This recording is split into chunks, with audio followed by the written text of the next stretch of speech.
اور میرے نبی کا فرمان ہے سخی اللہ کے قریب ہے، سخی جنت کے قریب ہے، سخی جہنم سے دور ہے، اور سخی سے اللہ راضی ہے۔ اور بخیل آدمی اللہ سے دور ہے، جنت سے دور ہے، جہنم کے قریب ہے، اور اللہ اس سے ناراض ہے۔ اور پھر اللہ نے سخاوت کی کیا حد رکھی ہے؟ 2.5%۔ اگر آپ کے پاس 1,00,000 روپے ہے، 2,500 اس میں سے نکال کے کسی غریب کو دے دیں تو آپ بھی سخیوں میں آ گئے۔ باقی سخاوت کی کوئی حد نہیں، جتنا دیتے چلے جائیں وہ کم ہے۔ آپ کے پاس 1 کروڑ روپے ہے تو 2.5 لاکھ دے دیں، 1 کروڑ سے 2.5 لاکھ نکل جائے پتہ ہی نہیں چلتا، اور 1 لاکھ سے 2,500 نکل جائے تو پتہ ہی نہیں چلتا، 2.5 لاکھ کروڑ میں سے، 2,500 لاکھ میں سے۔ اور ہمارے لیے ہے جو ذمہ دارہ پیشے سے تعلق رکھتے ہیں، ہمارے لیے ہے 5%، کہ اگر میرے چاول 100 من ہوئے ہیں تو اس میں 5 من غریب کا حصہ ہے۔ میری 100 من گندم ہوئی ہے، اس میں 5 من غریب کا حصہ ہے۔ میری کپاس 100 من ہوئی ہے، اس میں 5 من غریب کا حصہ ہے۔ تو دوسری صفت اللہ نے بتائی والذین هم للزکاۃ فاعلون۔ تیسری بتائی والذین هم عن اللغو معرضون، جو اپنا وقت ضائع نہیں کرتے فضول باتوں میں، فضول چیزوں میں، اور اپنے ٹائم کی قدر جانتے ہیں، اپنے ٹائم کو قیمتی بناتے ہیں۔ ہمارا الٹا چل گیا ہے حساب، راتوں کو سب جاگتے ہیں، دن میں سوتے ہیں، رات کی نیند کو صبح کی نیند پورا نہیں کر سکتی، اور اللہ تعالیٰ نے برکت صبح کے وقت میں رکھی ہے۔ اتنے یورپی ملک ہیں وہ سب 9-10 بجے سو جاتے ہیں اور 5 بجے اٹھے ہوتے ہیں، اور ہمارے شہروں میں طبقات سارے، بلکہ اب دیہاتوں میں جہاں بجلی ہے وہ رات 2 بجے 3 بجے تک جاگ رہے ہوتے ہیں، اور پھر صبح ایسا سوتے ہیں 12 بجے اٹھتے ہیں۔ ان کے کام میں کیسے برکت ہوگی؟ تو تیسری بات ہے والذین هم عن اللغو معرضون، جس کام میں نہ ثواب ہے نہ گناہ ہے اس میں لگے ہوئے ہیں۔ ٹائم قیمتی چیز ایسے قیمتی بناؤ۔ 3 ہوگی۔ چوتھی ہے والذین هم لفروجهم حافظون الا علی ازواجهم او ما ملکت ایمانهم فانهم غیر ملومین، جو زنا نہیں کرتے، جو شادی کرتے ہیں، جو زنا نہیں کرتے، جو شادی کرتے ہیں۔ ہمارا کلچر، ہماری تہذیب، ہمارا دین ہمیں شادی کا ریلیشن تو بتاتا ہے، گرل فرینڈ بوائے فرینڈ کا ریلیشن نہیں بتاتا۔ یہ انسانیت پر بہت بڑا داغ ہے، اس کے ماتھے کا دھبہ ہے کہ بوائے فرینڈ گرل فرینڈ، یہ ہمیں یورپ سے ملا۔ ہماری تو تہذیب تھی کہ ہم اپنی بیٹی کو خود ڈولی میں بٹھاتے تھے اور سسرال کے حوالے کرتے تھے، اور وہ اسے عزت سے لے جاتے تھے اور اپنے گھر میں اس کو عزت سے رکھتے تھے۔ جہاں اس کی ڈولی اترتی تھی وہیں سے اس کا جنازہ نکلتا تھا۔ تو لیکن میری گزارش ہے میرے عزیزو بچوں، شادی کرو، بوائے فرینڈ گرل فرینڈ یہ تمہارے لیے تباہی ہے۔ تو اللہ تعالیٰ کہہ رہا ہے والذین هم لفروجهم حافظون، جو اپنی عزت کی حفاظت کرتے ہیں سوائے شادی کے، عورت ہو یا مرد ہو، وہ کسی سے ریلیشن قائم نہیں کرتے۔ کوئی لڑکی کسی لڑکے سے، کوئی لڑکا کسی لڑکی سے شادی کے بغیر تعلق نہیں بناتا، یعنی زنا نہیں کرتے۔ تو یہ ایک بہت بڑا وہ معاشرہ تباہ ہو جاتا ہے جس میں زنا پھیل جاتا ہے، معاشرہ برباد ہو جاتا ہے جس میں زنا پھیل جاتا ہے۔ اللہ تعالیٰ میری آپ کی حفاظت فرمائے۔ فَمَنِ ابْتَغَىٰ وَرَاءَ ذَلِكَ فَأُولَٰئِكَ هُمُ الْعَادُونَ، اور جو اس سے آگے بڑھتا ہے یعنی زنا کرتا ہے تو اللہ کہتا ہے پھر وہ جان لے کہ اس نے حدود کو کراس کر لیا ہے۔ تو خاشعون، مورد، فاعلون، نماز، زکوٰۃ، فضول چیزوں سے بچنا اور زنا سے بچنا، اور والذین هم بشہادتہم قائمون، اور جو والذین هم لاماناتہم وعہدہم راعون، جو اپنے وعدے کو نبھاتے ہیں، امانت میں خیانت نہیں کرتے، والذین هم علی صلواتہم یحافظون، جو اپنی نماز کی حفاظت کرتے ہیں، اولئک الذین یرثون الفردوس ہم فیہا خالدون، یہ وہ لوگ ہیں جو جنت الفردوس کے وارث بنے گے۔ وارث بننے کا کیا مطلب ہے؟ کوئی ان سے چھین نہیں سکے گا، کوئی ان سے لے نہیں سکے گا۔ میری وراثت میں اللہ نے دے، تو وارث ہے، جیسے ہم اپنے باپ کے وارث بنے، ہمارے بیٹے ہمارے وارث بنیں گے۔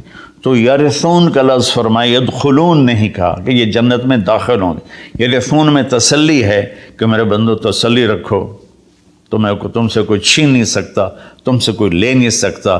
یہ صرف 7 باتیں۔ خاشعون، نماز کو پڑھو دھیان کے ساتھ، زکوٰۃ کو ادا کرو 2.5%، والذین هم للزکاۃ فاعلون والذین هم عن اللغو معرضون، اپنے آپ کو فضول کاموں سے بچاؤ، قیمتی وقت ہے، قیمتی زندگی ہے، کسی اچھے کام میں لگاؤ۔ والذین هم لفروجہم حافظون، جو زنا نہیں کرتے اور اپنے آپ کو پاک دامن رکھتے ہیں۔ والذین هم لاماناتہم وعہدہم راعون، جو وعدے نبھاتے ہیں اور بددیانتی نہیں کرتے۔ والذین هم علی صلواتہم یحافظون، نماز کو 2 دفعہ کہا تو اس سے معلوم ہوا کہ باتیں صرف 6 ہیں۔ نماز عبادات میں سب سے بڑی بندگی ہے، تو اللہ تعالیٰ نے اس کو 2 دفعہ کہا، والذین هم علی صلواتہم یحافظون، جو نماز میں سستی نہیں کرتے اور اس سے بروقت پڑھتے ہیں اور مسجد میں پڑھتے ہیں، باجماعت پڑھتے ہیں، سوائے عذر کے گھر میں پڑھ لیتے ہیں۔ تو یہ 7 باتوں میں اللہ تعالیٰ کہتا ہے جنت الفردوس مجھ سے خرید لو۔ تو کوئی مہنگا سودا نہیں ہے، ساری چیزیں ہماری ذات سے متعلق ہیں۔ ہم اپنی ذات میں نماز کو دھیان سے پڑھیں، ہم زکوٰۃ کو ادا کریں، ہم فضول ٹائم ضائع نہ کریں، ہم پاک دامن رہیں اور اپنی امانت میں خیانت نہ کریں۔ میرے نبی نے فرمایا کہ میرا امتی ہر گناہ کر سکتا، 2 نہیں کر سکتا، ایک جھوٹ کبھی نہیں بولے گا اور ایک دھوکہ کبھی نہیں دے گا۔ اور پھر دوبارہ فرمایا والذین هم علی صلواتہم یحافظون، جو نماز کی حفاظت کرتے ہیں، یعنی وقت پر پڑھتے ہیں، ٹالتے نہیں ہیں۔ اولئک الذین یرثون الفردوس، یہی ہیں وہ لوگ جو جنت الفردوس کے وارث کا مطلب ہے تم سے کوئی چھین نہیں سکے گا، ہم فیہا خالدون، یہی لوگ ہیں جو اس میں ہمیشہ رہیں گے۔ تو اگر ان صفات میں کمی ہے اور ایمان ہے تو نیچے والی جنت تو مل جائے گی، VIP جنت نہیں ملے گی، جسے اللہ نے اپنے ہاتھوں سے بنایا ہے، کن فیکون سے نہیں بنایا، اپنے ہاتھوں سے بنایا ہے۔ اور اس میں ایک، ویسے تو ساری جنت میں نہریں ہیں، چشمے ہیں، دریا ہیں، لیکن یہ چشمہ ہے جو صرف ایک دریا ہے جو صرف جنت الفردوس میں بہتا ہے، وَمِزَاجُهُم مِّن تَسْنِيمٍ يَشْرَبُ بِهَا الْمُقَرَّبُونَ، باقی ساری جنت والوں کو تسنیم چشمے کی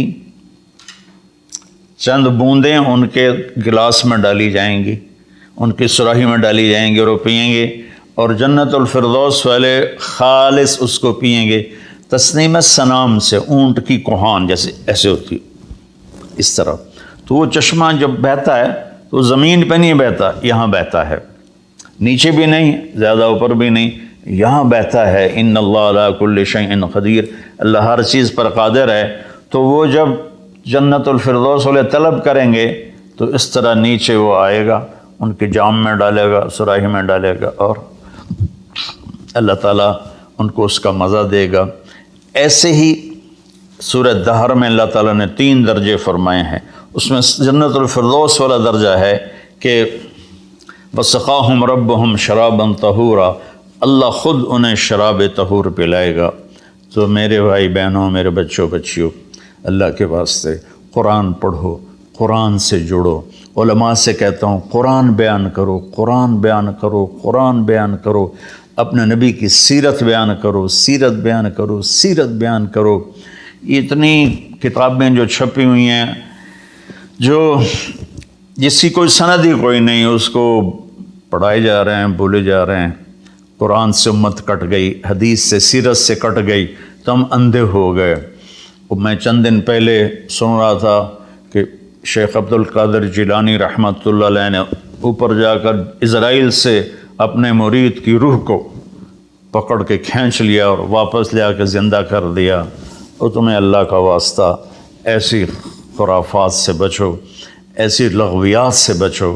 یہ وہ واقعات ہیں جن کی کوئی سند نہیں، کوئی دلیل نہیں، تو اللہ کے واسطے قرآن پڑھو، قرآن پڑھو، چونکہ یہ وہ چیز ہے لا ریب فی، ہر کتاب میں شک ہو سکتا ہے، یہ کیا ہے؟ لا ریب فی۔ یہ دعویٰ صرف قرآن کا ہے کہ میری کتاب میں کوئی شک نہیں ہے، اس کو تم پڑھو گے تو تمہاری دنیا بھی آخرت سنورے گی۔ اللہ تعالیٰ مجھے آپ کو قرآن سے جوڑے، سیرت پاک سے جوڑے، حدیث سے جوڑے۔ تو میرے عزیزوں، میرے بھائیوں، میرے بچوں بچیوں، میں اس کو دوبارہ سمرائز کرتا ہوں۔